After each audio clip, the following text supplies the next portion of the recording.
வணக்கம் TNPSC group 4 தேர்வுக்கான ஏம்டிஎன் group 4 services free பேட்சில் இன்றைய பொது அறிவியல் வகுப்பில் நம்ம படிக்கிற தலைப்பு வந்து விலங்குலகம் சொல்லி பார்க்குறோம். இது நம்மளுடைய புத்தகத்தில் வரிசை எண் எடுத்துகிட்டீங்கன்னா சாப்டர் நம்பர் வந்து 17 வந்து இருக்குது. பக்க எண் வந்து பார்த்தீங்கன்னா 165 வந்து இருக்குது அப்படின்னு சொல்லி பார்க்குறோம். முந்தைய வகுப்பில் நம்ம ஏற்கனவே வந்து இந்த வகைப்பாடு அப்படின்ற தலைப்பில் வந்து நம்ம வந்து முனிரா, அடுத்து புரோட்டிஸ்டா, பூஞ்சை மற்றும் தாவர உலகம் அப்படின்னு சொல்லிட்டு 4 உலகங்களை நம்ம வகைப்படுத்தி பார்த்துட்டோம்.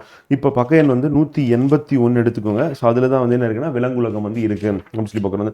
இந்த விலங்குலகத்தில் நம்ம என்ன தொலைத்தலைப்புகள் வந்து படிக்க இருக்கோம், இதெல்லாம் தேர்வு நோக்கில் மிக முக்கியமானது அப்படின்றத பார்ப்பாங்க.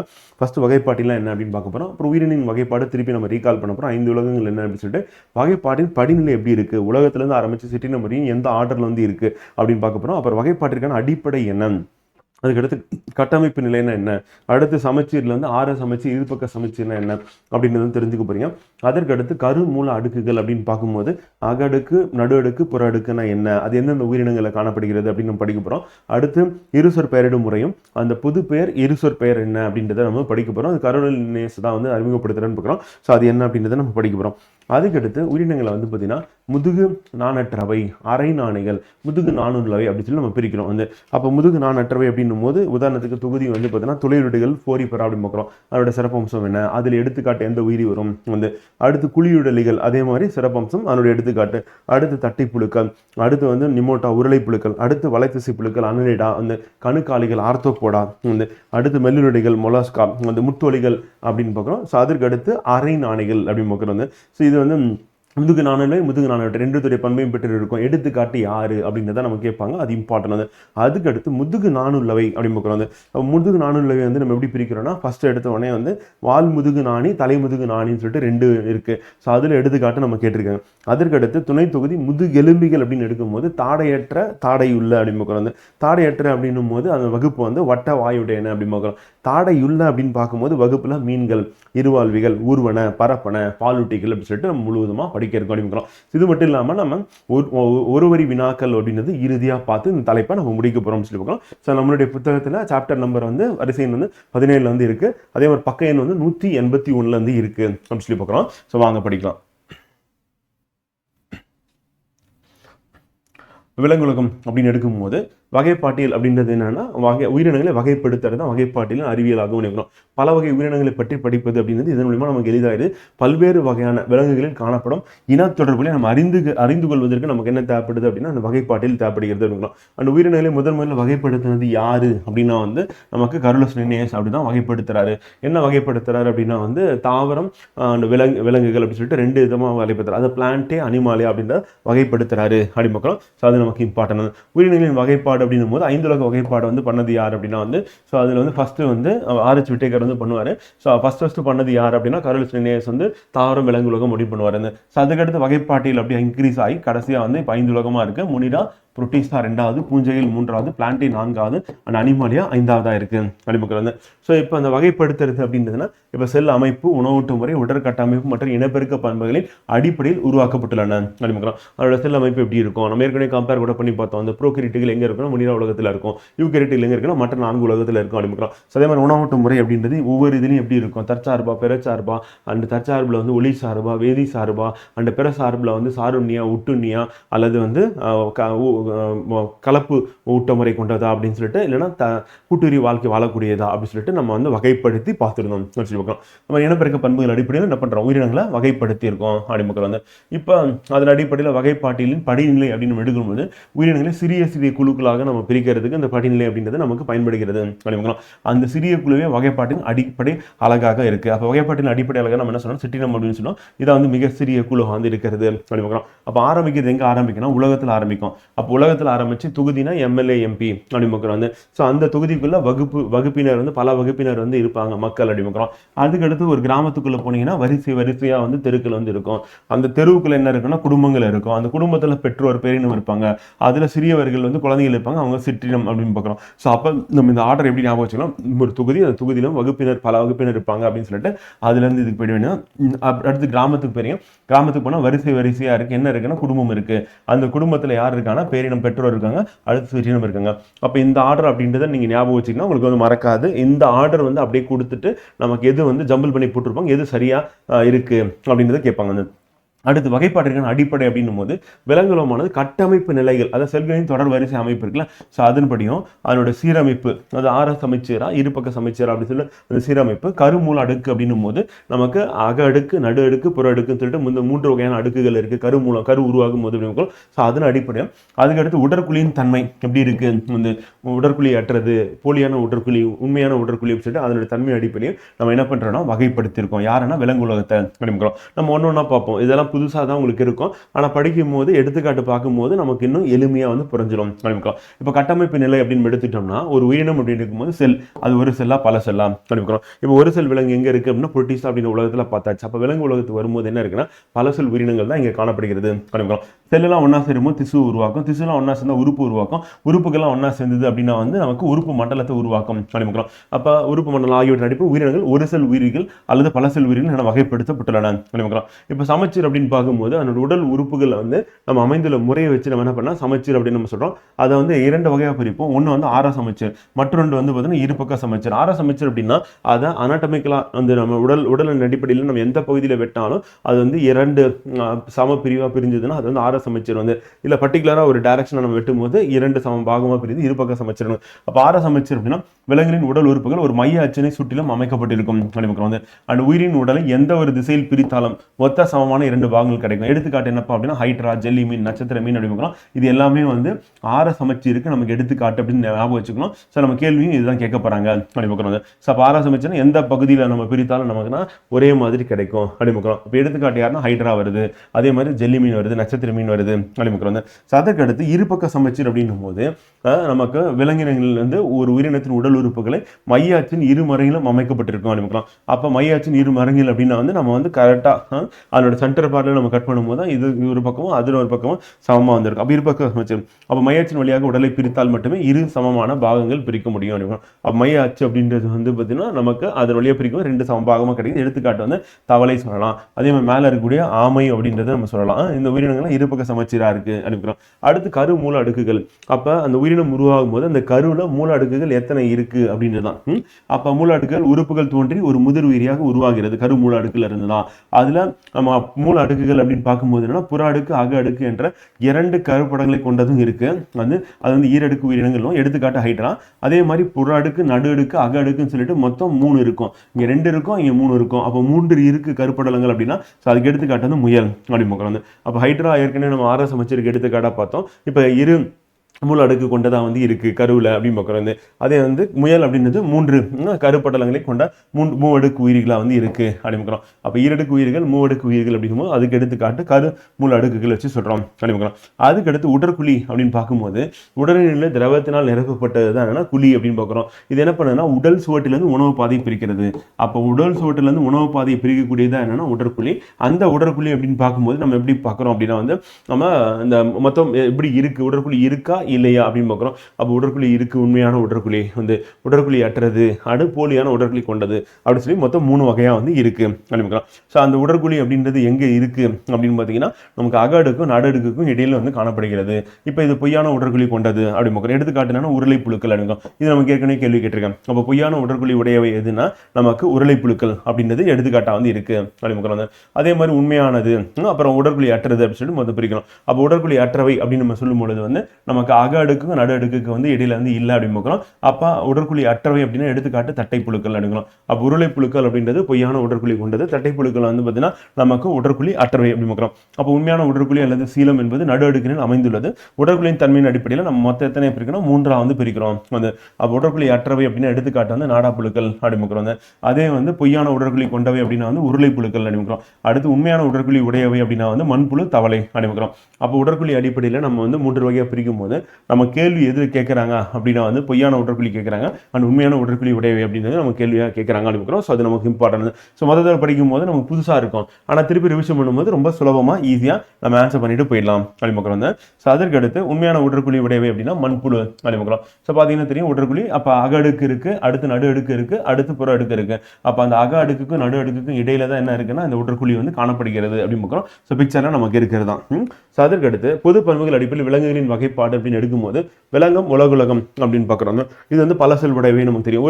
ஒரு செல் விலங்குகள் எங்கே இருக்குது அப்படின்னா வந்து அமீபா, பாராமீசியம் அப்படின்னும் எங்கே இருக்குது அப்படின்னா புரோட்டிஸ்டா அப்படின்ற உலகத்தில் வந்து இருக்குது, 2வது உலகத்தில் இருக்குன்னு பார்க்கலாம். பல செல் விலங்குகள் அப்படின்றது நமக்கு 5வது உலகத்தில் விலங்கு உலகத்தில் இருக்குது அப்படின்னு பார்க்கலாம். செல் அளவிலான அளவில் இருக்கிறது அப்படின்னா வந்து துளையுடைகள் வந்து அதனுடைய தொகுதி அப்படின்னு பார்க்குறோம். அதே திசு உறுப்பு மண்டலம் அப்படின்ற அளவில் இருக்கக்கூடிய உயிரினங்கள் அப்படின்னு பார்க்கும்போது நமக்கு குழியுடலிலிருந்து ஸ்டார்ட் ஆகும். இது வந்து ஆர சமச்சீர் அப்படின்னு பார்க்கணும். அப்போ குழியுடல்கள் அப்படின்னு நெட்டேரியா அப்படின்றது ஆர சமச்சீர் கொண்டதாக இருக்கு.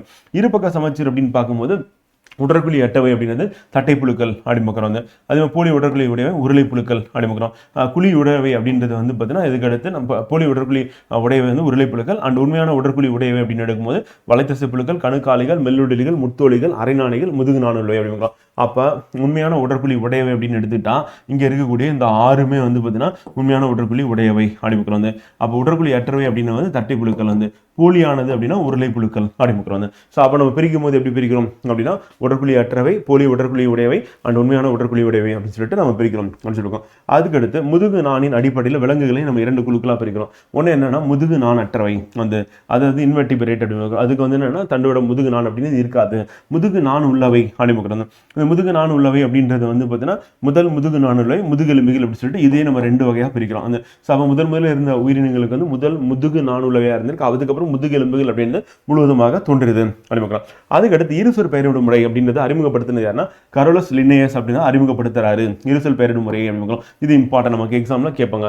அதுல முதல் பேர் என்ன பண்ணுவாங்கன்னா பேரினம் அப்படின்னு சொல்லி சொல்லுவோம். 2வது பேர் என்ன சொல்லுவோம்னா சிற்றினம் அப்படின்னு பார்க்கிறோம். அந்த பேரினத்துடைய முதல் எழுத்து எப்படி எழுதணும்னா பெரிதாக கேபிட்டல் லெட்டர்ல நம்ம எழுதணும் அப்படின்னு பார்க்கிறோம். 2வது பேர் என்னன்னா சிற்றினம் அப்படின்னு பார்க்கிறோம். அது சிறிய எழுத்துக்களில் ஸ்மால் லெட்டர்ஸ்ல நம்ம எழுதப்பட வேண்டும் அப்படின்னு பார்க்கிறோம். ஸோ அப்போ பேரினம் சிற்றினம் அப்படின்னு வர்றதா இருசொல் பெயரிடும் முறை அப்படின்னு பார்க்கிறோம். ஸோ அது நமக்கு தேர்வு நோக்கில் மிக முக்கியமானது அப்படின்னு பார்க்கிறோம். இப்போ அதே மாதிரி ஆசிய யானையின் அறிவியல் பேர் அப்படின்னு நமக்கு முந்தைய ஆண்டில் வந்து கேட்டிருக்காங்க. வந்து அதனால எலிபஸ் மேக்சிமஸ் அப்படின்னு பார்க்கிறோம். வந்து அப்போ எலிபஸ்னா யானை அப்படி எலிஃபென்ட் அப்படின்னு பார்க்கிறோம். மேக்சிமஸ் அப்படின்னும் போது என்னன்னா இது வந்து ஆசிய யானையை குறிக்கிறது அப்படின்றது நம்ம ஞாபகம் வச்சுக்கணும். அது இம்பார்ட்டன்ட். வந்து அது இந்தியாவில் இருக்கக்கூடிய யானைகள் வந்து இருக்குல்ல, ஸோ அதனுடைய பேர் என்ன அப்படின்னா இந்தியாவில் இருக்கக்கூடிய யானையோட பேர் எலிஃபஸ் மேக்சிமஸ் இண்டிகஸ் அப்படி பார்க்கலாம். அப்போ இந்தியாவில் இருக்கக்கூடிய யானையை வந்து எலிஃபஸ் மேக்சிமஸ் சரி ஆசிய யானை சொல்லும். அது இண்டிகஸ் அப்படின்னு போட்டோம்னா அது இந்தியாவில் இருக்கக்கூடிய யானைகளோட பேரா வந்து இருக்கு அப்படி பார்க்குறது. அதுக்கடுத்து இருசொல் பெயரிடும் முறை அப்படின்றது புது பெயர் இருக்கும். புது பெயர் அப்படின்னும் போது நம்ம அன்றாட வாழ்க்கையில் பயன்படுத்தக்கூடியது. இருசொல் பெயரிடும்னா அது வந்து அறிவியல் பெயரா வந்து இருக்கும் அப்படி பார்க்குறது. ஸோ ஃபர்ஸ்ட் என்னன்னா பேரினம்னா அது எந்த பேரினத்தை சார்ந்தது அப்படின்றது. அடுத்து சிற்றினம்னா அதில் இருக்கக்கூடிய வகைகள் அப்படி பார்க்குறது. இப்போ எலிபஸ் அப்படின்றது என்னன்னா பேரினம். வந்து சிற்றினம் என்னன்னா மேக்சிமஸ் அப்படின்னு பார்க்குறது. மேக்சிமஸ் இண்டிகஸ் அப்படின்னா இந்திய யானை, மேக்சிமஸ்னா ஆசிய யானை. அதே மாதிரி ஆப்பிரிக்க யானைக்கு என்ன வரும் பேரினம் வந்து என்னது எலிபஸ்ல தான் வரும் அப்படி பார்க்குறோம். ஸோ அந்த மாதிரி வகைப்படுத்தி சொல்றது அப்படி பார்க்குறது. இப்போ அமீபா அப்படின்னும் போது அமீபா புரோட்டீசியஸ் அப்படின்னு பார்க்குறோம். ஹைட்ரா வந்து ஹைட்ரா வல்காரிஸ் அப்படின்னு பார்க்குறோம். உருளைப்புழு வந்து அஸ்காரிஸ் லூம்ப்ரிகைட்ஸ் அப்படின்னு பார்க்குறோம். நாடாப்புழு வந்து டீனியா சோலியம். வந்து மண்புழு வந்து பார்த்தீங்கன்னா லாம்பிடோ மேரிட்டிட் அண்ட் பெரியோனிக்ஸ் எக்ஸ்வேட்டாஸ் அப்படின்னு பார்க்குறோம். ரெண்டுமே வந்து மண்புழு குறிக்கக்கூடியதான். இல்லை முக்கியமானது வந்து பார்த்தீங்கன்னா அமீபா, ஹைட்ரா, உருளைப்புழு அப்படின்னு பார்க்குறோம். ஸோ அதுக்கு அடுத்து வந்து பார்த்தீங்கன்னா மண்புழு அப்படின்றது இம்பார்ட்டன். வந்து அடுத்து அட்டை பூச்சி அப்படின்னு இருக்குல்ல, அது நம்ம அட்டை அது வந்து பார்த்தீங்கன்னா இரிடேனேரியா கிரானுலேசா அப்படின்னு சொல்லுவாங்க. கரப்பான் பூச்சி வந்து பார்த்தீங்கன்னா பெரிபிளான்டா அமெரிக்கானா அப்படின்றது நமக்கு இம்பார்ட்டன்ட். நத்தை வந்து பைலா குளோபோசா அப்படின்னு பார்க்குறோம். நத்தை வந்து நட்சத்திர மீன் வந்து அஸ்தியாஸ் ரூபன்ஸ் அப்படின்னு பார்க்குறோம். தவளை வந்து ரானா எக்ஸடடாக்டைலா அப்படின்னு பார்க்குறோம். Very very important. வந்து சுவர்பல்லி வந்து பார்த்தீங்கன்னா பொடார்சிஸ் மியூராலிஸ் அப்படின்னு பார்க்குறோம். காகம் வந்து கார்வஸ் ஸ்பெலண்டன்டஸ் அப்படின்னு பார்க்குறோம். மயில் வந்து பாவோ கிறிஸ்டேட்டஸ் அப்படின்னு பார்க்குறோம். நம்ம தேசிய பறவை நலிம்பட்டம். அந்த நாய் வந்து கேனிஸ் பெமிலியரிஸ் அப்படின்னு பார்க்குறோம். அந்த கேனிஸ்னா அந்த பல்லு இருக்கிறது அது வச்சுருவாங்க பெமிலியரிஸ்ன்னு சொல்லிட்டு. அடுத்து பூனை வந்து பார்த்தீங்கன்னா ஃபெலிஸ் அப்படின்னு வரும். புலி வந்து பார்த்தீங்கன்னா பேந்தாரா டைகரிஸ் அப்படின்றது பேந்தாரா டைகரிஸ். வந்து மனிதன் வந்து ஹோமோ செப்பியன்ஸ் அப்படின்னு பார்க்குறோம். நம்ம டிக் பண்ணியிருக்கிறதுலாம் மோஸ்ட் இம்பார்ட்டன்ட் ஃப்ரெண்ட். மற்றதை நீங்கள் படிக்கிறதா இருந்தால் படிச்சுக்கலாம். இது எல்லாமே வந்து நமக்கு கேட்பாங்க ரொம்ப சுலபமாக குரூப் 4 எக்ஸாமில் கேட்கக்கூடிய வாய்ப்புகள் அதிகம். நல்லா படிச்சுட்டீங்கன்னா நல்லது பரிமுக்கிறது. இப்போ முதுகு நாணற்றவை அப்படின்றத நம்ம ஃபர்ஸ்ட் வந்து பார்க்க போறோம். அடுத்து அரைநாணைகள், அடுத்து முதுகு நாணுள்ளவை அப்படின்னு பார்க்க போறோம். ஸோ முதுகு நாணற்றவை அப்படின்னா தொகுதி என்னப்பா அப்படின்னா துளையுடலிகள் அப்படின்னா போரிஃபெரா அப்படின்னு. இது வந்து பல செல்களை கொண்ட இயங்கும் தன்மையற்ற நீர்வாழ் உயிரிகளா வந்து இருக்கு அப்படின்னு. அப்ப இதுல என்ன இருக்குன்னா பல செல்கள் இருக்கு, இயங்கும் தன்மையற்றது நீர்வாழ் உயிரிகளா இருக்கு அப்படின்னு. செல் அளவிலான கட்டமைப்பு மட்டும்தான் இதுல வந்து காணப்படுகிறது அப்படின்னு. இவற்றின் உடல் வந்து ஆஸ்தியா எனப்படும் எண்ணற்ற துளைகள் கொண்டது. அந்த துளை வழியா என்ன பண்ணா தண்ணி உள்ள போகும். அந்த நீரோட்டத்தின் வழியா போகக்கூடிய ஆக்சிஜன் அப்புறம் உணவுப் பொருளை வந்து அது வந்து எடுத்துக்குது அப்படின்னு பார்க்குறோம். அப்போ நீரோட்டத்தின் வழியாக செல்லக்கூடிய உணவு மற்றும் ஆக்சிஜன் உடல் முழுதும் சுழற்சி அடைகின்றன. அந்த உடல் சுவரானது ஸ்பீக்கல்ஸ் அப்படின்றது வந்து பார்த்தீங்கன்னா அதில் காணப்படுகிறது, அதாவது நுண்முட்களை கொண்டது அப்படின்னு பார்க்குறோம். இதுக்கு எடுத்துக்காட்டு வந்து யூப்ளெக்டலா அண்ட் சைக்கன் அப்படிங்கிறோம். அப்போ நகரும் தன்மையற்றது நீரில் தான் இருக்கும். இந்த யூப்ளெக்டலா அண்ட் சைக்கன் அப்படின்றது வந்து நம்ம முதல் தொகுதியில் வந்து இருக்கக்கூடியது, முதுகு நானற்றவையில் அப்படின்னு பார்க்குறோம் வந்து. ஸோ அது வந்து நம்ம துளையுடலைகள் அப்படின்னு நம்ம சொல்கிறோம் வந்து. ஸோ அதுக்கு அடுத்து வந்து பார்த்தீங்கன்னா குழியுடலைகள் அப்படின்னு வந்து. இதை வந்து என்னன்னா சிலிண்டரட்டா அல்லது நிட்டேரியா அப்படின்னு நம்ம சொல்லுவோம் வந்து. ஸோ அப்போ குழியுடலைகள் அப்படின்னு முதல்ல குளிர்விகள் நீர் வாழ்வன, இதுவும் வந்து பெரும்பாலும் கடல் மற்றும் சில நன்னீர் நிலையில் வாழ்கின்றன அப்படின்னு வந்து. பல செல் ஆர சமச்சீர் மற்றும் திசு அளவில் கட்டமைக்கப்பட்டுள்ளன. பல செல் இருக்கு, ஆர சமச்சீரா இருக்கு, திசு அளவில் கட்டமைப்பும் காணப்படுகிறது அப்படின்னு. எடுத்துக்காட்டு என்னப்பா அப்படின்னா ஜெல்லி மீன் வந்து எக்ஸாம்பிளா இருக்கு அப்படின்னு. எக்ஸாம்பிள் ஞாபகம் வச்சுக்கணும், அது எந்த தொகுதியில் இருக்கு, எந்த அதோட எடுத்துக்காட்டு என்ன அப்படின்னு நமக்கு இம்பார்ட்டன்ட் வந்து. அடுத்த தொகுதி வந்து தட்டைப்புழுக்கள் அப்படின்னு. பிளாட்டி எல்மென்தஸ் அப்படின்றது தட்டைப்புழுக்கள் வந்து தட்டைப்புழுக்களோட தொகுதியில் வரக்கூடியது அப்படின்னு நம்ம பார்க்குறோம். இதில் வந்து இவற்றில் பெரும்பாலான எப்படின்னா ஒட்டுண்ணி வாழ்க்கை வாழ்கிறது. இது முன்னாடி பார்த்த ரெண்டுமே நமக்கு தொகுதி வந்து துளையுடலி குளியுடலி அப்படின்னு பார்க்கும்போது நமக்கு நீர் வாழ்வன அப்படின்னு பார்த்தோம். ஆனால் இது எப்படி இருக்குன்னா ஒட்டுண்ணி வாழ்க்கை வாழக்கூடியதாக இருக்கு அப்படின்னு பார்க்குறாங்க. ஸோ தட்டைப்புழுக்கள் அப்படின்னு சொல்லிட்டு இவை உறிஞ்சிகள் மற்றும் குக்கிகள் வந்து காணப்படும். ஒட்டுண்ணினா அதுல இருந்து உயிரினத்திலிருந்து உறிஞ்சி உணவை எடுத்துக்கணும். ஆனால் குக்கிகள் விருந்து இருக்கு அப்படின்னு பார்க்கலாம். இது வந்து இது குக்கிகள் உதவியால் விருந்தோம்பின் உடலில் ஒட்டி கொள்கின்றன. கல்லீரல் புழு, நாடார் புழு, கல்லீரல் கல்லீரல் காணப்படுகிறது. நாடா புழு அப்படின்றது வந்து நம்ம உடலில் வந்து காணப்படக்கூடிய ஒன்று அப்படின்னு பார்க்கலாம். ஸோ ரெண்டுமே வந்து பார்த்தீங்கன்னா நமக்கு தட்டைப்புழுக்கள் அப்படின்ற குடும்பத்தை சார்ந்ததாக வந்து இருக்கு அப்படின்னு பார்க்குறோம். அதற்கு அடுத்து வந்து தொகுதி வந்து நெமோட்டெட்டா அப்படின்னு பார்க்குறோம். இது வந்து உருளை புழுக்கள் அப்படின்னு பார்க்குறோம். இப்போ ரவுண்ட் வார்ம் அப்படின்னு சொல்லுவோம். இவை பொய்யான உடற்குழிகளை கொண்டவை ஏற்கனவே பார்த்தோம். இவற்றில் பல வகை தனித்து மண்ணில் வாழ்பவையாகும் வந்து. அது மாதிரி ஒட்டுண்ணியாகவும் இருக்கு, அப்போ மண்ணில் இருக்கு, அது ஒட்டுண்ணியாகவும் காணப்படுகிறது அப்படின்னு பார்க்குறோம். உடல் எப்படி இருக்குன்னா உருளை வடிவத்தில் இருக்கும், இரு முனையிலும் கூர்மையாக உள்ளன அப்படின்னு பார்க்குறோம். இது வந்து நம்ம என்ன சொல்றோம் ரவுண்ட் வார்ம் அப்படின்னு சொல்லுவோம். நமக்கு மனிதர்களில் வந்து யானைக்கால் நோய், அப்புறம் ஆஸ்காரிசிஸ் அப்படின்ற நோயை வந்து ஏற்படுத்தக்கூடியதாக வந்து இருக்கு எனக்கு. அப்போ எடுத்துக்காட்டுன்னா ஆஸ்காரிஸ் அண்ட் உச்சரேரியா அப்படின்னு பார்க்குறோம். உச்சரேரியா ஃபான்கிராஃப்டி அப்படின்றதான் வந்து முக்கியமானது. இது நமக்கு யானைக்காலை ஏற்படுத்தக்கூடியது அப்படின்னு பார்க்குறோம். ஸோ அது வந்து இம்பார்ட்டன்ட் எடுக்கணும். ஆஸ்காரிசிஸ் அப்படின்னு நோயை நமக்கு ஏற்படுத்தக்கூடியது அப்படின்னு பார்க்குறோம். அடுத்த தொகுதி வந்து என்னன்னா வலைத்தசை புழுக்கள் அப்படின்னு சொல்லுவோம். இது வந்து அனலிடா அப்படின்னு பார்க்குறோம். அந்த வலைத்தசை புழுக்கள் வந்து இதனுடைய உடலானது என்னன்னா புறத்தில் மெட்டாமியஸ் என்ற கண்டங்கள் பெற்று, அப்போ கண்டமா வந்து இருக்கு. அந்த ஒவ்வொரு கண்டத்துக்கும் வந்து பார்த்தீங்கன்னா ஒவ்வொரு கண்டமும் ஒன்றுடன் ஒன்று இணைந்து காணப்படுகிறது. இதுக்கு பேர் என்ன அனுலி அப்படின்னு சொல்லி சொல்லலாம். அப்போ ஒரு கண்டம் இருக்குன்னா அது இன்னொரு கண்டத்தோட இணைந்து காணப்படும். அதுக்கு பேர் என்ன அனுலி அப்படின்னு சொல்லி சொல்லலாம். அது உடல் கியூட்டிகள் என்னும் ஈரப்பசை மிக்க உரையால் சொல்லப்பட்டுள்ளது. அப்போ அந்த உடல் எதனால ஈரப்பசை அப்படின்னு பார்க்குறோம். இது யார் எக்ஸாம்பிள் என்ன நீரிஸ், மண்புழு, அட்டை அப்படின்னு பார்க்குறோம். அப்போ அட்டையும் மண்புழுவும் நீரிஸ் அப்படின்றது எடுத்துக்காட்டு. இது மண்புழு இருக்கிறதுனால நமக்கு இது வந்து வெரி வெரி இம்பார்ட்டன்ட். வலைத்தசை புழுக்கள் அப்படின்னு பார்க்குறோம். இது வந்து அனுலிடா அப்படின்றது வந்து எதை சார்ந்ததுன்னா மண்புழுவை சார்ந்தது அப்படின்னு பார்க்குறோம். ஸோ அதுக்கு அடுத்து நெக்ஸ்ட் வந்து பார்த்தீங்கன்னா நமக்கு தொகுதி கணுக்காலிகள் ஆர்த்தோபோடா, இதான் மிகப்பெரியது அப்படின்னு பார்க்குறோம். அப்போ கணுக்காலிகள் விலங்குகளின் மிகப்பெரிய தொகுதியா இருக்கு. ஏன்னா இதோட எண்ணிக்கை வந்து பார்த்தீங்கன்னா மனிதர்களோட அதிகம் அப்படின்னு பார்க்குறோம். இவற்றின் உடல் வந்து தலை, மார்பு, வயிறு அப்படின்னு சொல்லிட்டு மொத்தம் 3 பார்ட்டா வந்து இருக்கு, பிரிக்கப்பட்டுள்ளது. ஒவ்வொரு கண்டமும் கண்டமா இருக்கும். இப்போ எக்ஸாம்பிள் அந்த கண்டத்துல வந்து என்ன இருக்கும் அப்படின்னா வரி வரியா இருக்கும். ஒரு ஜோடி இணைப்பு கால்களை வந்து வச்சுட்டு இருக்கோம் அப்படிங்கிறோம். ஒவ்வொரு கண்டத்திலும் உடலின் மேற்பரத்தில் வந்து கைட்டின் அப்படின்ற பாதுகாப்பு உரை இருக்கும். இது வந்து அவ்வப்போது என்ன பண்ணும், அந்த உரையை வந்து உதிர்த்துரும் அப்படிங்கிறோம். அவ தோல் உரிக்கிறது அப்படின்னு பண்ணும். கரப்பாம்பூச்சி திடீர்னு பார்த்தீங்கன்னா வெள்ளையா போயிட்டு இருக்கும். காரணம் என்ன, தோல் உரிச்சிருக்கு அப்படிங்கிறோம். ஸோ அப்போ வளர்ச்சியின் போது என்ன பண்ணுன்னா இது உதிர்கின்றன. எதுனா அந்த கைட்டின் அப்படின்ற மேற்புறத்தில் இருக்க உரை வந்து உதிருது அப்படிங்கிறோம். இதுக்கு பேர் வந்து தோல் உரித்தல், மவுல்டிங் அப்படின்னு பேர். வந்து உடற்குழியில் என்ன இருக்குன்னா ஹீமோலிம்பு, நமக்கு வந்து ஹீமோக்ளோபின் சொல்லுவோம். ரத்தம் வந்து சிவப்பு நிறத்தில் இருக்க காரணமான நிறமி ஹீமோக்ளோபின் இருக்குன்னு பார்க்குறோம். அந்த நிறமி இல்லாததுக்கு பேர் தான் என்ன சொல்லுவோம், ஹீமோலிம்புன்னு சொல்லுவோம். அப்போ ஹீமோலிம்ப் அப்படின்னா ரத்தம் எப்படி இருக்கும் அப்படின்னா வந்து பார்த்தீங்கன்னா நிறமற்று காணப்படும் அப்படிங்கிறோம். அப்போ ஹீமோலிம்ப் என்ற திரவத்தினால் ஆன ரத்தம் வந்து நிரப்பப்பட்டுள்ளது அப்படிங்கிறோம். இது எப்படி அப்படின்னா வந்து நிறமற்றது. அதனால அந்த கரப்பாம்பூச்சி நம்ம நசுங்கிருச்சு தெரியாமல் அப்படின்னா வந்து இல்லை நீங்கள் அடிக்கிறீங்க அப்படின்னா அடிக்கும் போது அந்த கரப்பாம்பூச்சி வந்து கில் பண்ணுறீங்க. அதனால் அது தேவையில்லாமல் வந்து நமக்கு பாத்ரூம் அண்ட் கிச்சனில் வந்து சுற்றிட்டு இருக்கும். அப்போ அடிக்கும் போது அதில் வந்து வெளியேறக்கூடிய திரவம் வந்து என்ன கலரில் இருக்கும் அப்படின்னா நமக்கு வெள்ளை நிறத்தில் இருக்கும். அதே மாதிரி பச்சை நிறத்தில் இருக்கிறது என்ன அப்படின்னா அதனுடைய கழிவு நீக்க உறுப்புலேருந்து வெளியேறக்கூடிய திரவம் தான் பச்சை நிறத்தில் இருக்கும் அப்படிங்கிறோம். நன்கு வரையறுக்கப்பட்ட ரத்த குழல்கள் இல்லாதால் ரத்தம் உடல் முழுதும் சுற்றி வருகிறது. அப்போ ரத்தம் உடல் முழுதும் சுற்றி வருது, ரத்த குழல் கிடையாது அப்படிங்கிறோம். அப்போ இந்த வகை ரத்த ஓட்டம் தான் என்ன சொன்னோம், திறந்த வகை ரத்த ஓட்டம். அப்போ நமக்கு இந்த இங்கே இருக்கக்கூடிய வந்து பார்த்தீங்கன்னா கணுக்கால் கணுக்காலிகள் வந்து ஆர்த்தோபோடா அப்படின்றதுல வந்து ரத்தம் வந்து எப்படி இருக்கு, திறந்த வகையா வந்து இருக்கு, ஹீமோலிம்பா ரத்தம் வந்து இருக்கு அப்படின்னு பார்க்கலாம். ஸோ அது நமக்கு இம்பார்ட்டன்ட். இதுல பல நிலவாழ் கணுக்காலிகள் ட்ரக்கியா எனும் நுண் மூச்சுக்குழல் மூலமாக சுவாசம் மேற்கொண்டன வந்து. அப்ப இதுல பல நிலவாழ் கணுக்காலிகள் வந்து இருக்கு. அதுல ட்ரக்கியா அப்படின்னா நுண் மூச்சுக்குழல் மூலியமா சுவாசம் வந்து மேற்கொள்ளுது. இப்ப தரையில தான் இருக்கு, அதனால மூச்சுக்குழல் மூலியமா சுவாசத்தில் நடக்கிறது. அதுக்கு பேர் வந்து ட்ரக்கியா அப்படிங்கிறோம். ஸோ இது இம்பார்ட்டன்ட் எக்ஸாம் பாயிண்ட். இதில் கழிவுநீக்க உறுப்புகளா என்ன இருக்குன்னா மால்பிஜன் குழல்கள் அண்ட் பச்சை சுரப்பிகள். இதுதான் நம்ம நசுக்கும் போது தெரியாம மிதிப்படும் போது என்னன்னா அந்த பச்சை நிறத்தில் வெளியேறக்கூடிய திரவம் வந்து அந்த மால்பிஜன் அப்படிங்கிறது பச்சை சுரப்பிகள் அப்படின்னு காணப்படுகிறது அப்படிங்கிறோம். அப்புறம் இறால், நண்டு, கரப்பாம்பூச்சி, மரவெட்டை இது எல்லாமே என்னன்னா எதுக்கு எடுத்துக்காட்டு அப்படின்னு சொல்லலாம்னா நம்ம கணுக்காலிகளுக்கு எடுத்துக்காட்டா வந்து இருக்கு அப்படி பார்க்குறோம். ஸோ அது இம்பார்ட்டன்ட். ஆர்த்தோபோடா அப்படின்னு நம்ம சொல்லுவோம்.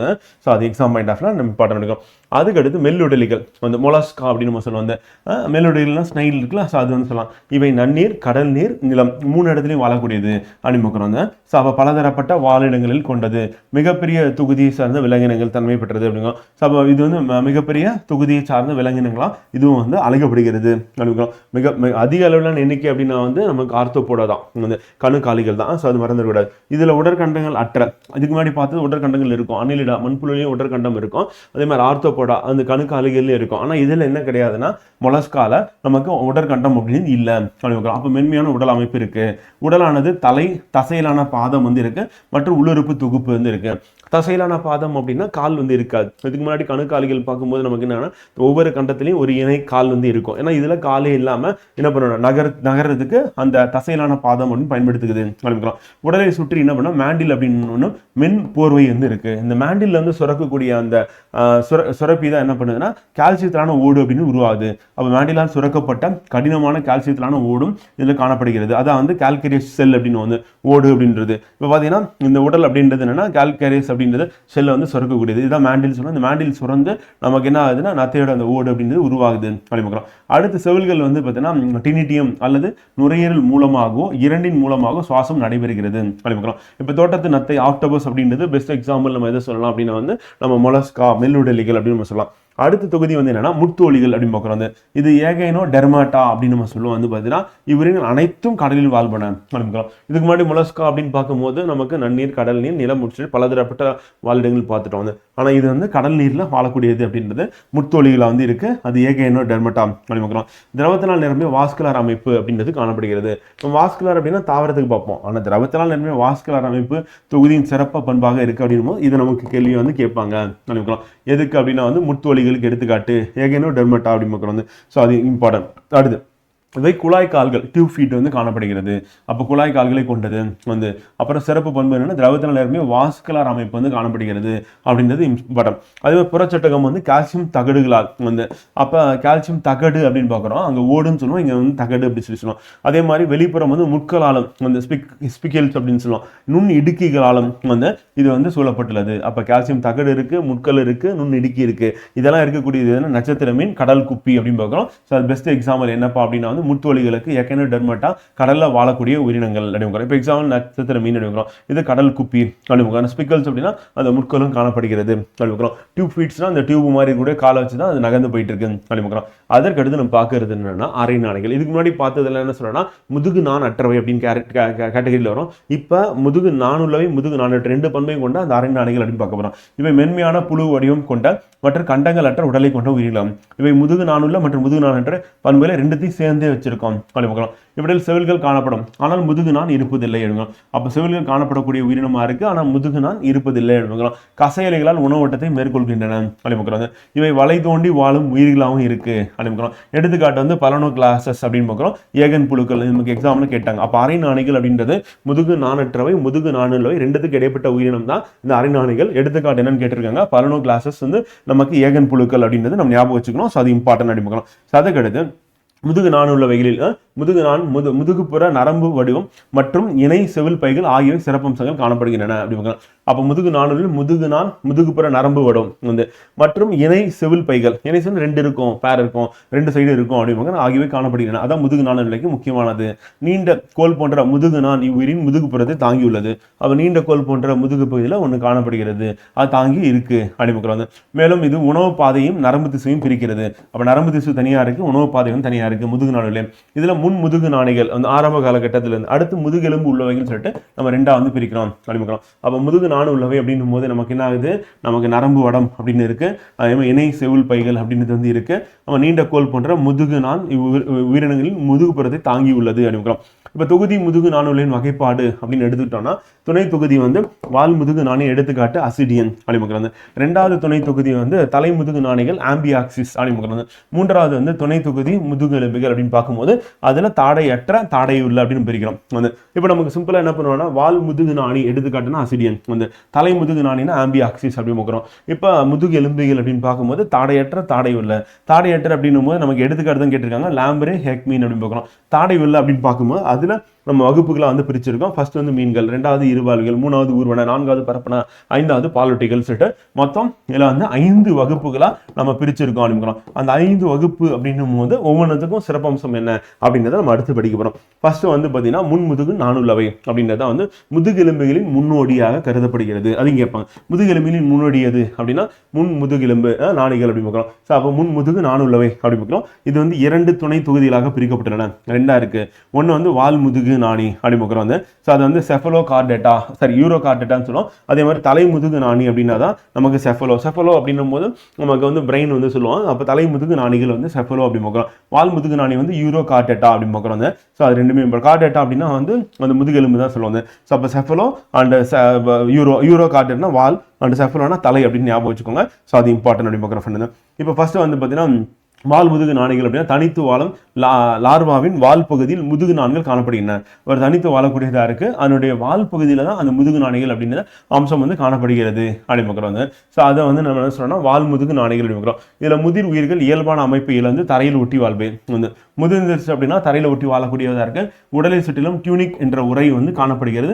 எடுத்துக்காட்டு வந்து அசிடியன் அப்படி பார்க்குறோம். அப்போ அசிடியன் அப்படின்னும் போது வால் முதுகு நாணுக்கு எடுத்துக்காட்டா இருக்கு. அடுத்த துணை தொகுதி வந்து பார்த்தீங்கன்னா தலை முதுகு நாணிகள் அப்படின்னு சொல்லுவோம். இவை மீன் வடிவ கடல் வால் முதுகு நாணிகள் அப்படிங்கிறாங்க.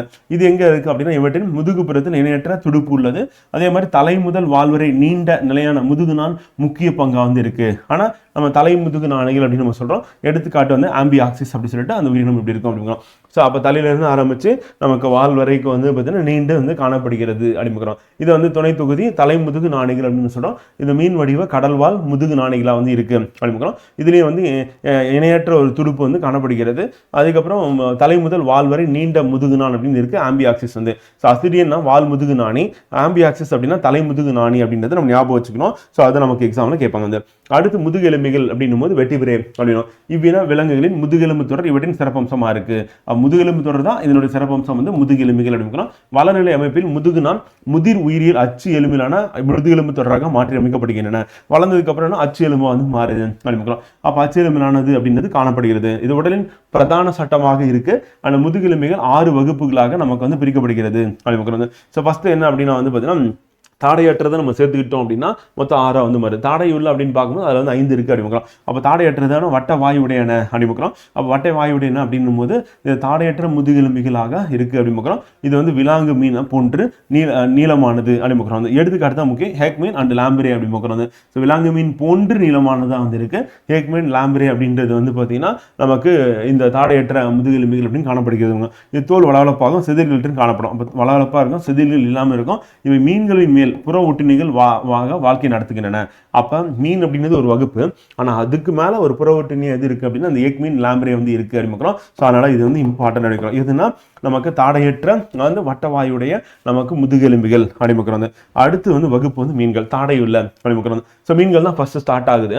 எதுனா நமக்கு வந்து முதுகெலும்பிகள்ல தாடை உள்ளதில் அப்படிங்கிறோம். ஸோ மீன்கள் வந்து குளிர் ரத்த பிராணிகளாக இருக்கு. குளிர் ரத்த பிராணிகள்லாம் என்ன பண்ண முடியாது, ஆனால் டெம்பரேச்சர் ரெகுலேட் பண்ண முடியாது. வந்து இப்போ நம்ம சுற்றுப்புற சூழலுக்கு தகுந்த மாதிரி அதனோட வெப்பநிலை வந்து மாறிடும். அப்போ உடல் முழுக்க எப்பவுமே நமக்கு 36.9 டிகிரி செல்சியஸ் வந்து நமக்கு வெப்பநிலை இருக்கிற மாதிரி அதுக்கு வந்து கான்ஸ்டன்டா ஒரு டெம்பரேச்சர் வந்து இருக்காது, நிலையா அப்படிங்கிறோம். வந்து ஸோ நீர்வாழ் முதுகெலும்பிகளா இது வந்து இருக்கு அப்படிங்கிறோம். ஸோ அது வந்து பொய்கிலோதெர்மிக் அப்படின்னு நம்ம சொல்லுவோம். வந்து குளிர் ரத்த பிராணிகளா வந்து இருக்கு அப்படிங்கிறது. இவை தாடைகளை பெற்றவையா இருக்கு. அப்போ இதுல என்ன இருக்குன்னா தாடை வந்து இருக்கு. உடல் வந்து எப்படி இருக்குன்னா படகு மாதிரி இருக்கு. அந்த தலை உடல் வால் என 3 மீன் அப்படின்னா 3 பகுதியிலே கொண்டது நமக்கு தெரியும். தலை இருக்கும், உடல் இருக்கும், வால் பகுதி இருக்கும். மீனை பொறுத்தவரை பார்த்துருப்பீங்க. இது இணை துடுப்புகளால் வந்து இருக்கு. அப்ப நடுவமை துடுப்புகள் மேல இருக்கு. அப்ப மேலே துடுப்பு இருக்கும், இணை துடுப்பு அப்படின்றது காணப்படும் அப்படிங்கிறோம். உடல் வந்து செதில்களால் பூர்த்தப்பட்டுள்ளது அப்படிங்கிறோம். சுவாசம் வந்து செவில்கள் வழியா நடக்கும். வந்து இதயம் வந்து ஆரிக்கல் வென்ட்ரிக்கல் வாழ்விகள் சொல்லிட்டு 2 அறைகளை கொண்டது அப்படின்றது இம்பார்ட்டன்ட் வந்து. அப்போ இதே எத்தனை அறைகளை கொண்டது அப்படின்னு கேட்டுருவாங்க. கேட்டாங்கன்னா 2 அறைகளை கொண்டதான் மீன் அப்படி பார்க்குறோம். இதில் குருத்தெலும்பு மீன் அப்படின்றதும் அதே மாதிரி எலும்பு மீன்கள் சொல்லிட்டு 2ஆவது பிரிக்கிறோம். அப்போ குருத்தெலும்பு மீன் அப்படின்னு சொல்லும்போது எடுத்துக்காட்டு என்னப்பா அப்படின்னா வந்து சுறா ஸ்கேட்டஸ் அப்படின்னு. அதே வந்து எலும்பு மீன் அப்படின்னு எதாவது சொன்னால் கெண்டை மாடாவை வந்து நமக்கு எலும்பு மீனா வந்து இருக்கு அப்படின்னு. இதே 2 அறைகளை கொண்டது அப்படின்றது நமக்கு வெரி இம்பார்ட்டன்ட். நம்ம உடல் வந்து படகு போல இருக்கிறது அப்படின்றது நமக்கு இம்பார்ட்டன்ட். தாடை இருக்கு அப்படின்னு பார்க்குறோம். சுவாசம் வந்து செவில் மூலியமா நடைபெறும் அப்படின்னு பார்க்குறோம். ஸோ அது வந்து மீன்கள் அப்படின்னு. அடுத்த வகுப்பு வந்து இருவாழ்விகள் அப்படின்னு. ஸோ அது தாடை உள்ளதுல 2வது வகுப்பான இருவாழ்விகள் அப்படின்னு பார்க்கலாம். இவை முதலில் தோன்றிய உயிரினமா வந்து 4 கால்களை உடைய உயிரினங்களா இருக்கு. அப்ப 4 காலோட தோன்றிய உயிரினம் எதுனா இருவாழ்விகள். நிலத்துல நீர்ல இருந்து நிலத்துக்கு வருது. அப்ப நீர் நிலம் அப்படி சொல்லி அதோட வாழ்க்கை சுழற்சியில நீர் வந்து அவசியம் அப்படின்னு பார்க்குறோம். அதனால இருவாழ்விகளா இருக்கு. நீர் மற்றும் நில சூழலில் வாழ்வதற்கான தகவமைப்பை பெற்றுள்ளன. உடலானது எப்படி இருக்குன்னா தலை உடல் என 2 பகுதிகளாக. மீனுக்கு தான் வால் இருக்கும் நீந்தறதுக்காக, ஆனால் இது டைரக்ஷனுக்காக. ஆனால் இதுக்கு வந்து பார்த்தீங்கன்னா தலை உடல் சொல்லிட்டு 2 பகுதிகளாக இருக்கு அப்படின்னு. அதே மாதிரி தோலானது வந்து ஈரப்பதமான சுரப்பிகளை பெற்று செதில்கள் அற்றதாக உள்ளது. மீனுக்கு செதில் இருக்கும், இது ஈரப்பதமான சுரப்பிகள் அப்படின்னு காணப்படும் அப்படின்னு.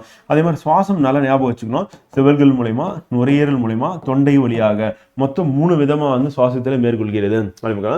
ஸோ அப்போ செவல்கள் அப்படின்னா தண்ணிக்குள்ளே இருந்தா வந்து, அப்போ தண்ணிக்கு மேலே இருந்தால் தொண்டை வழியாக, நுரையீரல் அப்படின்னும் போது தரைக்கு வந்துட்டா அப்படின்னு. ஸோ அப்போ 3 விதமாக வந்து சுவாசம் வந்து நடைபெறுகிறது அப்படின்னு.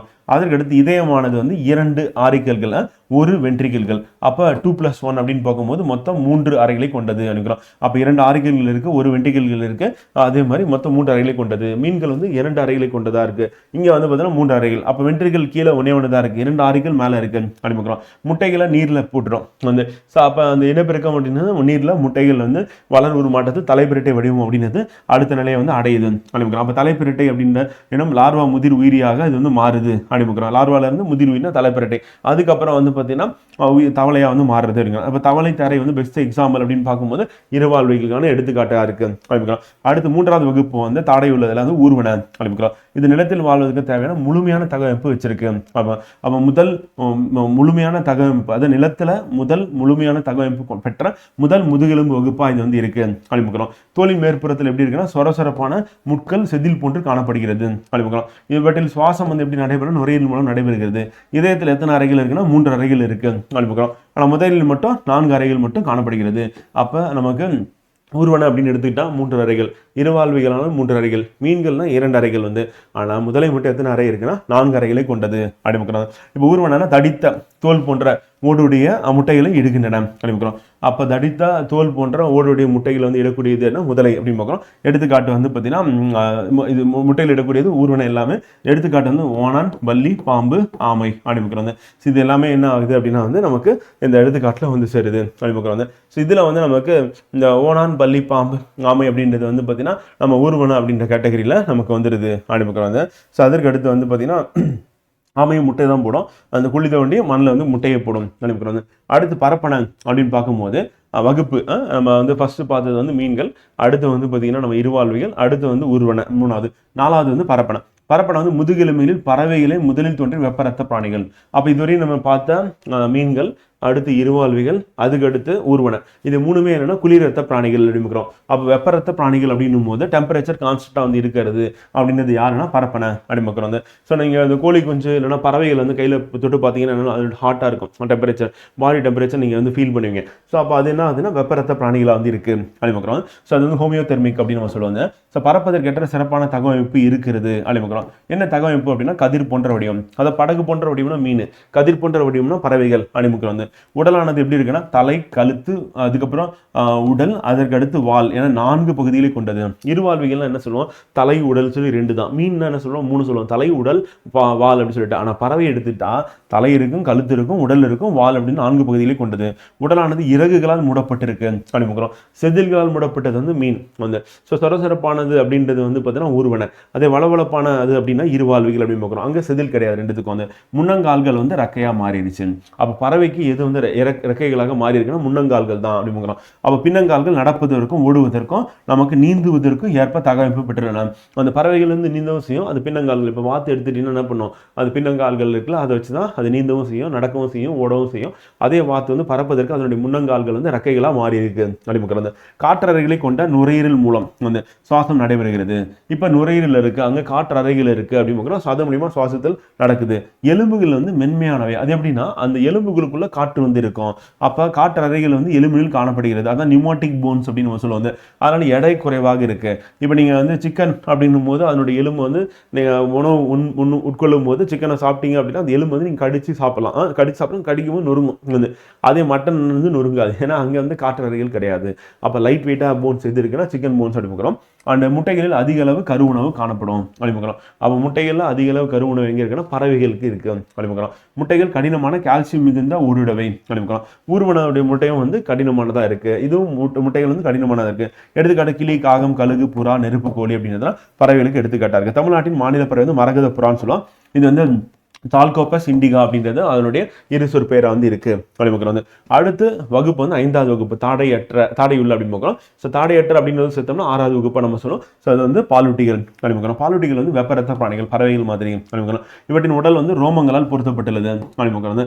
ஸோ அது அங்கே வந்து பார்த்தீங்கன்னா இறகுகளால் பொருத்தப்பட்டது பார்க்குறோம். உடல் வந்து வேர்வை சுரப்பிகள் வந்து காணப்படுறது பாலூட்டிகள் மட்டும். அப்புறம் எண்ணெய் சுரப்பிகள் பாலூட்டிகளில் காணப்படுகிறது அப்படிங்கிறோம். உடலானது எப்படி இருக்குன்னா தலை, கழுத்து, வயிறு, வால் பகுதிகளாக பிரிக்கப்பட்டுள்ளது. அப்போ பாலூட்டிகள் எப்படி பிரிச்சிடும், 4 பிரிச்சிருக்கும் அப்படின்னு. ஸோ அங்கே வந்து எப்படி பிரிச்சிருப்போம்னா தலை, கழுத்து, உடல், அதுக்கப்புறம் வால் பகுதி, இங்கே வந்து வயிறு அப்படி சொல்லி பிரிக்கிறோம். பாலூட்டும் சிறப்பிகள் வந்து பெண் உயிரிகளில் காணப்படுகிறது. இது வந்து சிறப்பு அம்சம் பண்ணிக்கிறோம். ஸோ மற்ற உயிரினங்களில் இது வந்து இல்லை அப்படின்னு பார்க்குறோம். பாலூட்டிகள் மட்டும் இது வந்து காணப்படுகிறது. அது சிறப்பு அம்சமாக பார்க்குறோம். வந்து நம்ம வெளிக்காது மடல் இவற்றில் காணப்படுகிறது. காது வந்து வெளியே தெரியும் பாலூட்டிகளுக்கு. எடுத்துக்கிட்டா இப்போ ஆடு இருக்கு, மாடு இருக்கு அப்படின்னா காது வந்து வெளியே தெரியும். மனிதன் கூட காது வெளியே தெரியும். இதயம் வந்து எத்தனை அறை? 4 அறைகளை கொண்டது. இதுக்கு முன்னாடி இதயம் 4 அறைகளை கொண்டது. இது முதலை வந்து 4 அறை கொண்டது.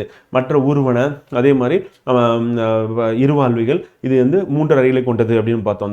அதே மாதிரி ஒரே ஒரு அறை 2 அறை கொண்டது எது அப்படின்னு வந்து பார்த்தீங்கன்னா நம்ம மீன்கள் அப்படின்னு பார்த்தோம். வந்து முட்டையிடும் பாலூட்டிகளை தவிர பிளாட்டிபஸ் மற்றவை குட்டிகளை ஈனுகின்றன. வந்து அப்போ பாலூட்டிகள் வந்து பார்த்தீங்கன்னா குட்டி ஈனக்கூடியது. அதில் ஒன்று பிளாட்டிபஸ் மட்டும்தான் முட்டை இடுகிறது அப்படின்னு. தாய் சேய் இணைப்பு திசு அப்படின்றது என்னுடைய சிறப்பு அம்சம். இது நம்ம கேள்வி கேட்டாங்க. வந்து அப்போ தாய் சேய் இணைப்பு திசு எங்கு காணப்படுகிறதுனா பாலூட்டிகள் காணப்படுகிறது அப்படிங்கிறோம். எடுத்துக்காட்டு வந்து எலி, முயல், மனிதன் அப்படின்றது நமக்கு இம்பார்ட்டன்ட் அப்படின்னு.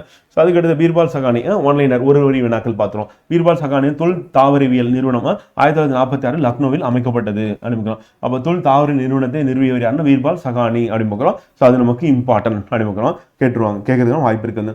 அடுத்து வைரஸ் அப்படின்றது நம்ம 5 உலகங்கள்லாம் வகைப்படுத்தாத ஒன்று. காரணம் என்னன்னா இது வெளியில இருக்கும்போது உயிரினத்துக்கு வெளியில இருந்ததுன்னா அது உயிரற்ற தன்மையும், ஒரு உயிரினத்துக்குள்ள போயிருச்சு ஹோஸ்ட்னு சொல்லுவோம், அதுக்குள்ள போயிருச்சு அப்படின்னா வந்து அதுனா உயிருள்ள தன்மையும் கொண்டும். அப்ப ஒரு ஓம்பு உயிரிக்குள்ள போயிருச்சு அப்படின்னா உயிருள்ளதாகவும், வெளியில இருக்கும்போது உயிரற்றதாகவும் இருக்கு. அதனால வைரஸ் அப்படின்றது வந்து பார்த்தீங்கன்னா வகைப்படுத்தாமல் அப்படியே தனியாக வச்சுட்டாங்க. வைரஸ் என்ற வார்த்தை வந்து லத்தீன் மொழியிலிருந்து எடுக்கப்பட்டது அடிமக்கிறோம்.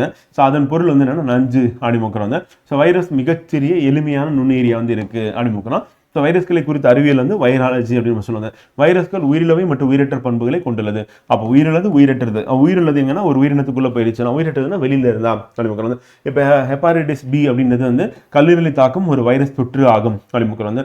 வைரஸால் ஏற்படுகிறது அப்படிங்கிறோம். அண்ட் வீராய்டுகள் அறியப்பட்ட மிகச்சிறிய தொற்று முகவர்கள். அவை புரத உரை கொண்ட அவை வந்து புரத உரை இல்லாத குறுகிய வட்ட வடிவ ஒற்றை இலை ஆர்என்ஏ மூலக்கூறுகளை மட்டுமே கொண்டுள்ளன அப்படின்னு. இந்த வீராய்டுனா வைரஸோட சிறியது வந்து. ஸோ அதில் வந்து என்னன்னா புரோட்டீன் தான் இருக்கும். இந்த வீராய்டுகள் ஆர்என்ஏ மிகவும் சிறியது மற்றும் குறைந்த மூலக்கூறு எடை கொண்டது அப்படிங்கிறோம். இதனாலே நமக்கு பாதிப்பு ஏற்படுகிறது அப்படிங்கிறோம். வந்து ஸோ வைரஸ்களோட சிறியது தான் என்னன்னா அந்த வீராய்டு அப்படின்னு பார்க்குறோம்.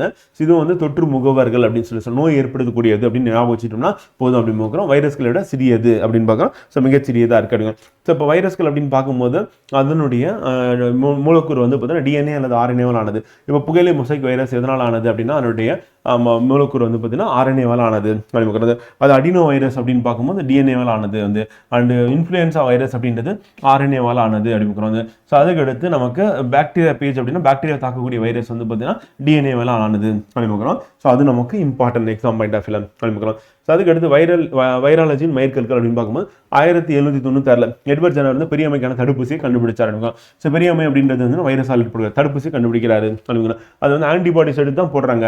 அண்ட் அடால்ஃப் மேயர் அப்படின்றவர் மொசைக் இலைகளின் வந்து சாற்றை பயன்படுத்தி புகையிலை மொசைக் வைரஸ் தொற்றை நிரூபிக்கிறாரு. வந்து அடுத்து திமித்ரி இவனாஸ்கி அப்படின்ற பாக்டீரியா விட சிறியது வைரஸ் நிரூபிக்கிறாரு. And d'Herelle bacteria phage என்ற வார்த்தையை வந்து உருவாக்கினார். பாக்டீரியாவை கொள்ளக்கூடிய வைரஸ்க்கு பேர் பாக்டீரியா பேஜ் அப்படி.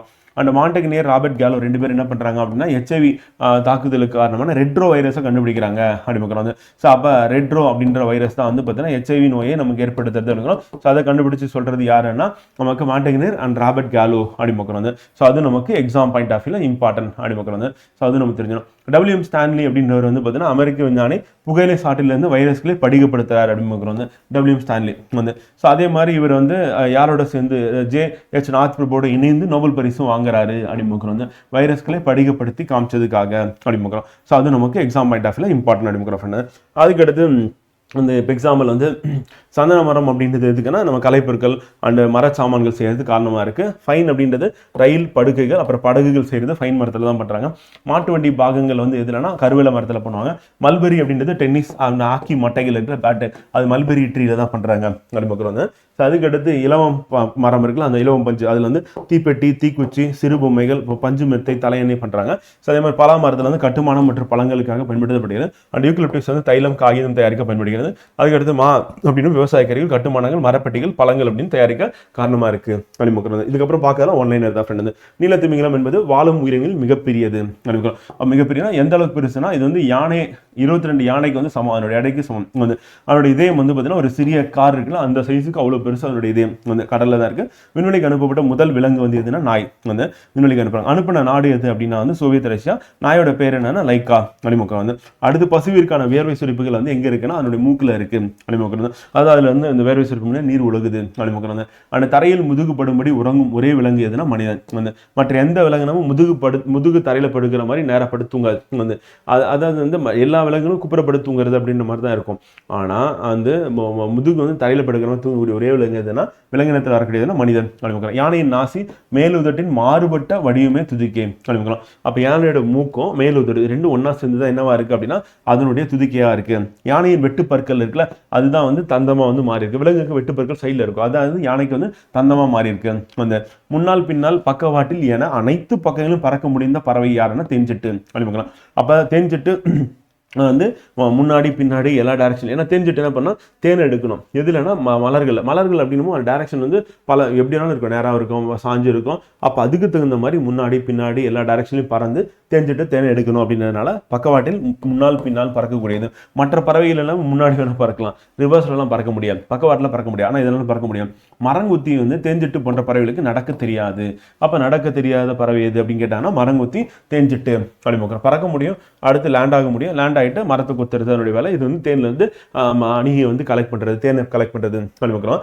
சரி, மலர்லேருந்து தேனை எடுக்கக்கூடியது. தயிராக மாற்ற முடியாத பால் ஒட்டகப்பால். ஏன்னா அதில் என்னென்னா உப்பு வந்து அதிகமாக இருக்கும், சால்ட்டு. அதனால பாக்டீரியா அதில் சர்வே பண்ண முடியாது. பாலை தயிராக மாற்ற முடியும், வேலையை பாக்டீரியாவில் பண்ண முடியல.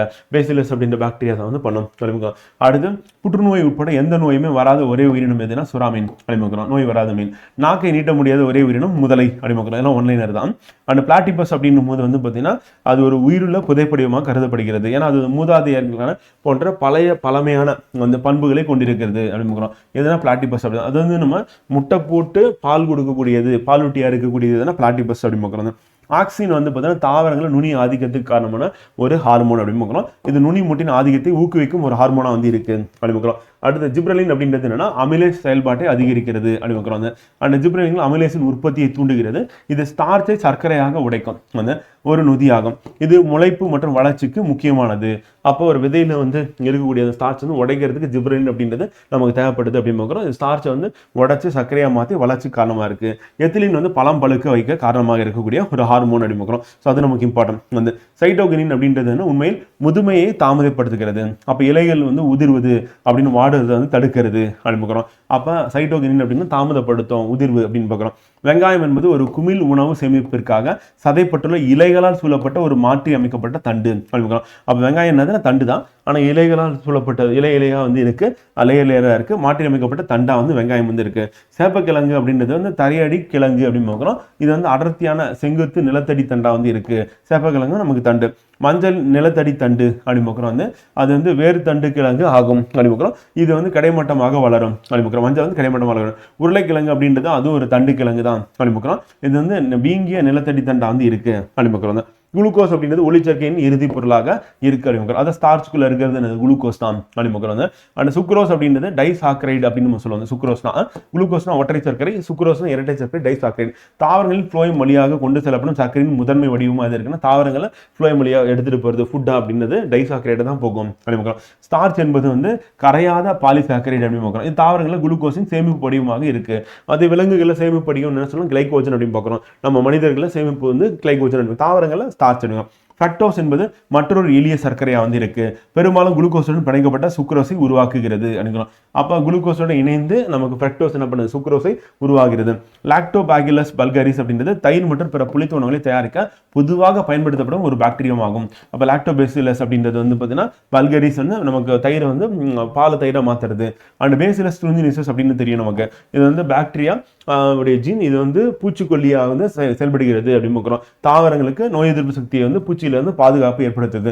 ரைசோபியம் மெலிலோட்டி அப்படின்றது என்னன்னா நமக்கு நைட்ரஜன் நிலைநிறுத்தக்கூடிய ஒரு பாக்டீரியா அப்படின்னு பார்க்குறோம். இது எங்க இருக்குன்னா பட்டாணி போன்ற பயிர் வகை தாவரங்கள் வேர்களில் நைட்ரஜன் நிலைநிறுத்த இது வந்து பங்கு கொள்ளுது ரைசோபியம் அப்படின்னு பார்க்குறோம். கிளாஸ்ட்ரிடியம் பொட்டுலினம் அப்படின்றது உணவு நஞ்சாக காரணமான ஒரு பாக்டீரியா அப்படின்னு பார்க்குறோம். உணவு கெட்டு போறது காரணம் கிளாஸ்ட்ரிடியம் பொட்டுலினம் தான். அது சாப்பிடும் போது தான் நமக்கு உணவு நஞ்சாதல் அப்படின்ற பிரச்சனை ஏற்படுது அப்படின்னு சொல்லி பார்க்குறோம். ஓகேங்களா. அதுக்கடுத்து வேலைக்கார தேனீகளின் வாழ்நாள் அப்படின்னு பொதுவாக 5லேருந்து 7 வாரம் தான் அது வந்து சர்வே பண்ணும். அதோட வேலை என்னன்னா போயிட்டு மலர்கள்லேருந்து தேன் எடுத்துட்டு வர்றது. அதே ராணி தேனி அப்படின்னு பார்க்கும்போது அது 2லேருந்து 3 ஆண்டுகள் சராசரியாக என்ன பண்ணுன்னா உற்பத்தி பண்ணிக்கிட்டே இருக்கும். அது வேலைக்கார தேனீகள் அப்படின்றது அது வந்து உற்பத்தி பண்ணும். ராணி தேனியோட அதிகபட்ச ஆண்டுகள் அப்படின்னு 5 ஆண்டுகள் அப்படின்னு. உறக்க நிலை அப்படின்னும் போது என்னன்னா இப்போ குளிரான பிரதேசங்கள் வந்து உணவு கிடைக்காது, ஃபுல்லாகவே வந்து ஸ்னோ கவர்ட் ஆகிடும். அப்போ அந்த மாதிரி துருவ பகுதியில் இருக்கக்கூடிய இடங்கள்ல இருக்கக்கூடிய உயிரினங்கள் வந்து என்னன்னா தன்னுடைய அந்த செயல்பாட்டை வந்து குறைந்தபட்சமாக வந்து மாற்றிக்கும். அந்த வளர்ச்சி மாற்ற குறைப்பு நிலைன்னு சொல்லுவோம். அதுதான் என்னன்னா உறக்க நிலை அப்படின்னு வந்து எடுத்துக்காட்டு வந்து கரடிகள், வௌவால்கள் மற்றும் தரை அணில்கள் சொல்லிட்டு எங்கன்னா துருவ பிரதேசத்தில் இருக்கிறது இந்த உறக்க நிலைக்கு வந்து போகும் அப்படி பார்க்குறோம். அடுத்து சைட்டோலோசிஸ் அப்படின்றது ஒரு செல்லின் வெடிப்பு அல்லது அழிவு அப்படின்னு சொல்றது சைட்டோலோசிஸ் அப்படி பார்க்குறோம். இது செல்லுலார் மட்டத்தில் ஏற்படக்கூடிய ஒரு நிகழ்வு அப்படி பார்க்குறோம். ஸோ அப்போ சைட்டோலோசிஸ்னா செல் வந்து வெடிக்கிறது அப்படி பார்க்குறோம். அப்போ செல்லின் பிளாஸ்மா சவ்வில் நிகழக்கூடியது அப்படி பார்க்குறோம். ஸோ அது இம்பார்ட்டன்ட். அடுத்து நெக்டோனிக் அப்படின்னா வந்து என்னன்னா மீன்கள் திமிலங்கள் அப்படின்னு இருக்குல்ல. ஸோ அந்த நீரோட்டங்கள் தன்னிச்சையாக நீந்தவும் நகரவும் கூடியது.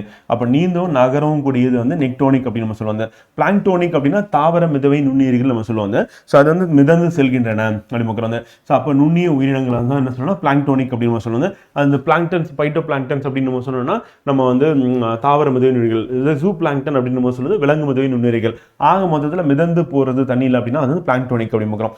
பெந்திக் அப்படின்றது என்ன அப்படின்னா வந்து பார்த்தீங்கன்னா நமக்கு கடற்பரப்பு, ஆறு, ஏரி அப்படின்னும் போது ஸோ அதற்கு அருகில் வாழும் உயிரினங்கள் அப்படின்னு பார்க்குறோம். இது வந்து சமூகங்கள் வந்து பெந்திக் அப்படின்னு சொல்லி சொல்லுவோம். இது எங்கே இருக்கும் அப்படின்னா வந்து அந்த அடித்தட்டுகளில் வாழக்கூடியது.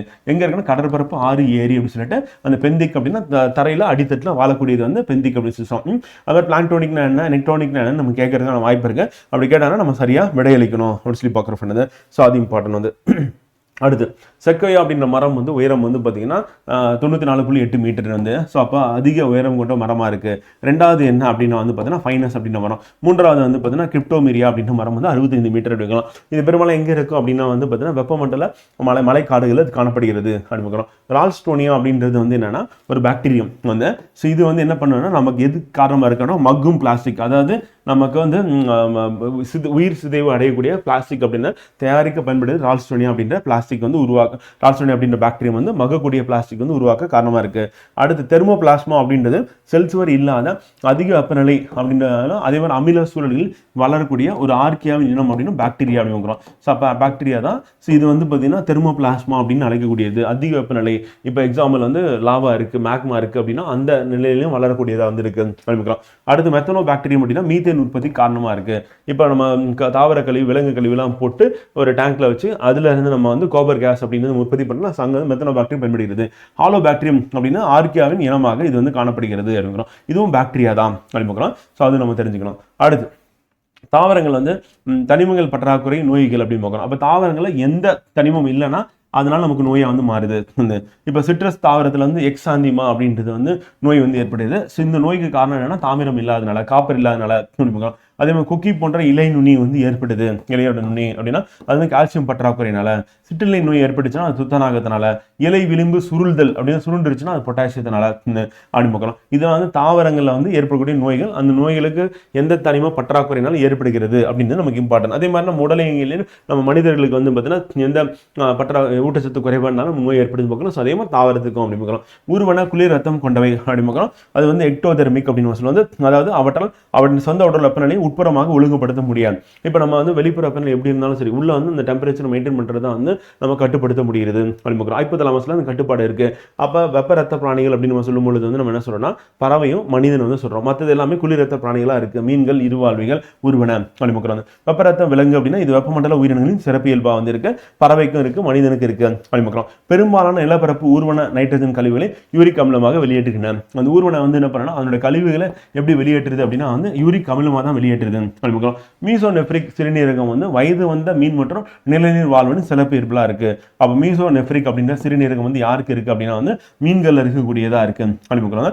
தூண்வேர் அப்படின்றது என்னன்னா கிடைமட்டமா கிளையிலிருந்து வளர்ந்து கீழ் நோக்கி தொங்கி வந்து அப்போ கிளையிலிருந்து வளர்ந்து கீழ் நோக்கி தொங்கி பின்னர் மண்ணில் ஊடுருவி கனமான கிளைகளை வந்து கட்டமைப்பு ஆதரவு வழங்கும் வான்வழி வேர்கள் மேல இருந்து கீழே வர்றது அப்படின்னு. ஸோ தொற்று வேர் அப்படின்னா வந்து என்ன பண்ணோம்னா வேர்கள் எபிபைட்டுகள் அப்படின்னு சொல்லிட்டு பிற தாவரங்கள்ல தொற்றி அது மேலே போறது அப்படின்னு. ஸோ அப்போ காட்டில் இருந்து ஈரப்பதம் மற்றும் ஊட்டச்சத்துக்களை உறிஞ்சுவதற்கு ஏற்றதாக எதுக்கு இருக்குன்னா தொற்று வேர்கள் அப்படின்னு. மற்ற தாவரங்கள் வளரக்கூடியதாக வந்து இருக்கு அப்படின்னு. பற்று வேர்கள் அப்படின்னும் போது என்ன ஆகுதுன்னா இது வந்து ஒரு செடி, சுவர்கள், மரங்கள் அப்படின்னு சொல்லிட்டு இதெல்லாம் பிடிச்சிக்கிட்டு கட்டமைப்புகள் மீது அப்படியே ஏறி போச்சுன்னா அது வந்து பற்று வேர்கள் அப்படின்னு. தாவரத்துடைய கிளையில இருந்துச்சுன்னா அது வந்து தொற்று வேர் வந்து அப்படியே கீழே இருந்து மேலே ஏறி போச்சு அப்படின்னா வந்து அது வந்து பற்று வேர்கள் அப்படின்னு. அடுத்து சுக்ரோஸ் அப்படின்றது குளுக்கோஸ் மற்றும் ஃப்ரக்டோஸாலான இரட்டை சர்க்கரை தான் சுக்ரோஸ் அப்படின்னு. ஃப்ரக்டோஸும் குளுக்கோஸும் சேர்ந்தது அப்படின்னு. இது வந்து ஒற்றை சர்க்கரை ரெண்டும் சேர்ந்து சுக்ரோஸ் அப்படின்னு இரட்டை சர்க்கரை உருவாகுது. அது பாலிசாக்கரைட் அப்படின்னா வந்து ஸ்டார்ச் அப்படின்னு பார்க்குறோம். செல்லுலோஸ் சொல்லலாம் எக்ஸாம்பிள். அந்த குளுக்கோஸ் ஒரு எளிய சர்க்கரை. இது முதன்மையான கிளைகாலிசிஸ் மூலம் ஆற்றல் உற்பத்திக்கு பயன்படுத்தப்படுகிறது அப்படின்னு. கிளைகாலிசிஸ்ல ஆற்றல் உற்பத்திக்கு ஏடிபி உருவாகிறதுக்கு குளுக்கோஸ் வந்து பயன்படுத்தணும். ஃப்ரக்டோஸ் என்பது குளுக்கோஸை போன்ற மற்றொரு எளிய சர்க்கரையா இருக்கு.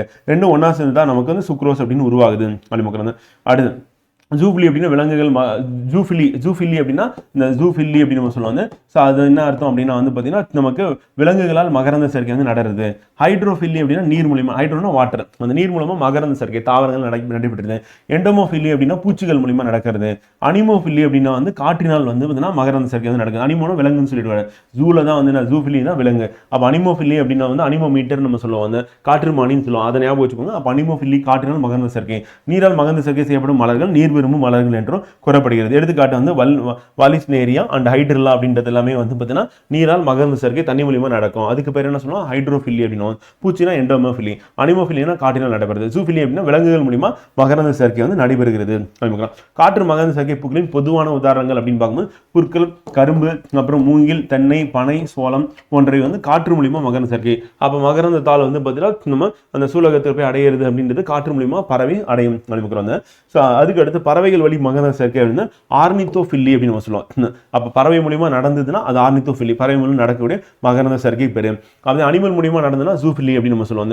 தாவரம் அது அதே மாதிரி அந்த நீர் மூலமா நடந்ததுன்னா ஹைட்ரோஃபில்லி, அந்த பூச்சிகள் மூலியமா நடந்தா எண்டோஃபில்லி அப்படின்னு பார்க்குறோம். ஸோ அது நமக்கு இம்பார்ட்டன்ட். காற்று மூலியமா நடந்தா அனிமோஃபில்லி அப்படின்னு பார்க்குறோம். இது கேட்டுருவோம்.